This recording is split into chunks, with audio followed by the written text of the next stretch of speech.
Ассаламу алейкум достор, тарых болгон саякатыбызды улайбыз. Бүгүнкү баяныбызды Манас бабабызга арнайбыз деп чечтик.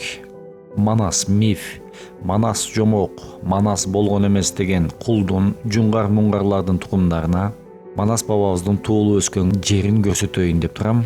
Албетте ал Алтай жергесинде. Манакей бул Манас көлү.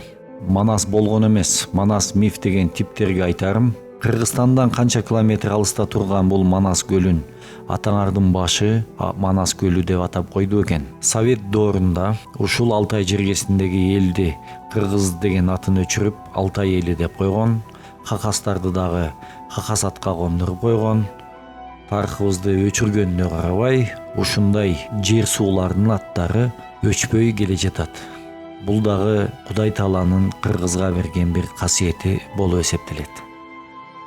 Андан ары кетсек, бул «Инная жизнь» деген YouTube канал, алып баруучулары Еремин Леонид менен Станислав Анатольевичтер. Бул Алтайдагы кыргыз тууганыбыз Станислав деген. Бул кишилер Россиянын окумуштуу тарыхчылары, сыйлыктарын айтпай эле коеюн.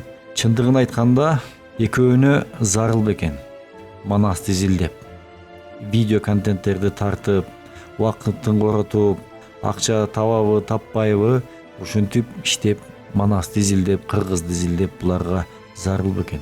Анда эмесе алардын видеолорун уккула. Эмне дейт? Изенер Арлы Кыргызстар, Нанджелар.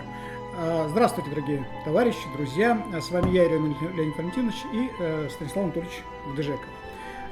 Мы, что называется, вдогон к предыдущему ролику, который был у нас посвящен как раз-таки теме кыргызского великодержавия. Сегодня запишем небольшой сюжет. Сегодня мы хотим записать ролик о киргизском эпосе Манас и о его связи с народами Сибири и Саяно-Алтайского Нагорья. Кыргыздар деп учурашып атат. Уктуңуздар да.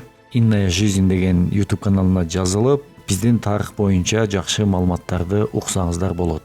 Манасты жок деген кыйындарга дагы Василий Радловдун эмгегин айтып кетейин деп атам. 9-кылымдын аягында 1885 жылы кагазга түшүрүп кеткен вариантын Питер шаарында кыргыз тилинде басып чыгарган. Ушул эле жылы Германиянын Лейпциг шаарында немис тилинде жарык көргөн. Элестетиңиздер достор, 19-кылымда эле Радлов Европага Манас эпосун тааныткан экен. Заманбап техника менен дагы эң жакшы вариантын издеп көрөлү достор. Самый объемный эпос в мире деп. Албетте достор, Манас эпосу чыгат. Google'ду эч ким алдай албайт, Google'га эч ким пара бере албайт. Ушу менен берүүбүздү аяктайбыз. Саламатта калыңыздар.